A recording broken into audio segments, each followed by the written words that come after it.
అందరికీ నమస్తే welcome to Q news నేను రాజు జూబ్లీహిల్స్ ఉప ఎన్నిక నేపథ్యంలో రాష్ట్ర రాజకీయాల్లో పొలిటికల్ హీట్ పెరిగింది సిట్టింగ్ స్థానం కోసం బీఆర్ఎస్ ఒకవైపు అధికార పార్టీ ఎలాగైనా తన ఖాతాలో వేసుకోవాలని మరోవైపు చూస్తున్నాయి ఇక బీజేపీ కూడా ఎట్టి పరిస్థితుల్లో ఈ అవకాశం వదులుకోవాలని అనుకోవట్లేదు అందుకే పోటీ రసవత్తరంగా మారింది అయితే కాంగ్రెస్ బీఆర్ఎస్ బీజేపీల నుంచి అభ్యర్థులు పోటీలో ఉన్నా కూడా ప్రధానంగా మాత్రం రెండు పార్టీల మధ్య ఉంటుంది అని అంచనా అయితే కాంగ్రెస్ బీఆర్ఎస్ బీజేపీల నుంచి అభ్యర్థులు పోటీలో ఉన్న ప్రధానంగా మాత్రం రెండు పార్టీల మధ్య పోటీ ఉంటుంది అంటూ రాజకీయ వర్గాల్లో చర్చ మొదలైంది రాష్ట్ర ఎన్నికల కమిషన్ జూబ్లీహిల్స్ ఉప ఎన్నికకు గెజిట్ విడుదల చేయడంతో నామినేషన్ల పర్వం మొదలైంది ఈ నెల 11వ తేదీ వరకు నామినేషన్ల స్వీకరణ 22న నామినేషన్ల పరిశీలన జరగనున్నాయి ఈ నెల 24వ తేదీ వరకు నామినేషన్లు ఉపసంహరణకు అవకాశం ఉంటుంది నవంబర్ 11న జూబ్లీహిల్స్ నియోజకవర్గానికి ఉప ఎన్నిక పోలింగ్ 14న ఓట్ల లెక్కింపు ప్రక్రియ ఉండనున్నాయి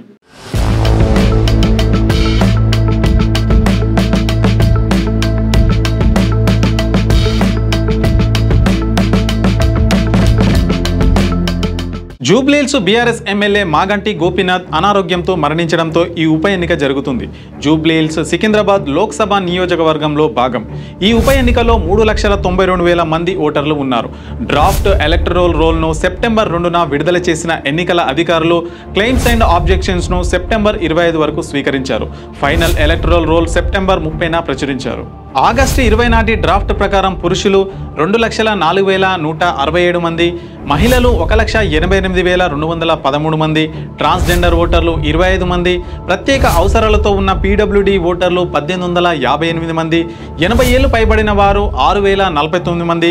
జెండర్ రేషియో 920:1000గా ఉంది సర్వీస్ ఓటర్లు 18 మంది ఎన్ఆర్ఐలు 96 మంది తుది జాబితాలో 3,99,000 పెరిగినట్లు అధికార వర్గాలు తెలిపాయి అయితే ఓటర్లు తమ పేరు లిస్టులో ఉందో తనిఖీ చేసుకోవాలని ఈసీఐ పిలుపునిచ్చింది ఫారం 6 ద్వారా కొత్త ఓటర్లు ఫారం 7 ద్వారా తొలగింపు ఫారం 8 ద్వారా సవరణలు చేసుకోవచ్చు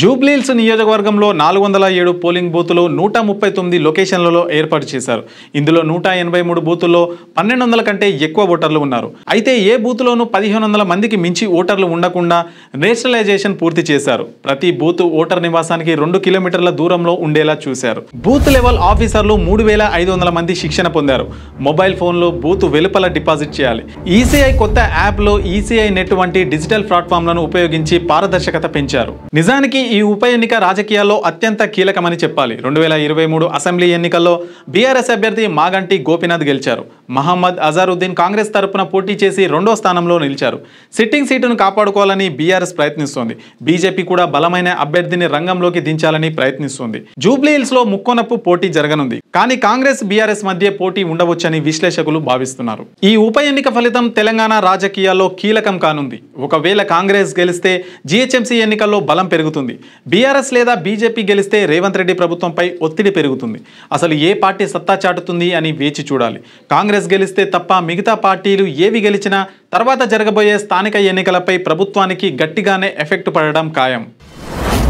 మీ వ్యాపారం అభివృద్ధి కావాలని కోరుకుంటున్నారా అయితే వెంటనే క్యూ న్యూస్ ని సంప్రదించండి schools colleges banks shops office promotions land promotions political promotions restaurant promotions hospital promotions పుట్టినరోజు వేడుకలు శుభకార్యాలు వ్యాపారాలు ఏవైనా సందర్భం ఏదైనా ఇప్పుడే క్యూ న్యూస్ ద్వారా తెలియజేయండి మీ వ్యాపారాన్ని అభివృద్ధి చేసుకోండి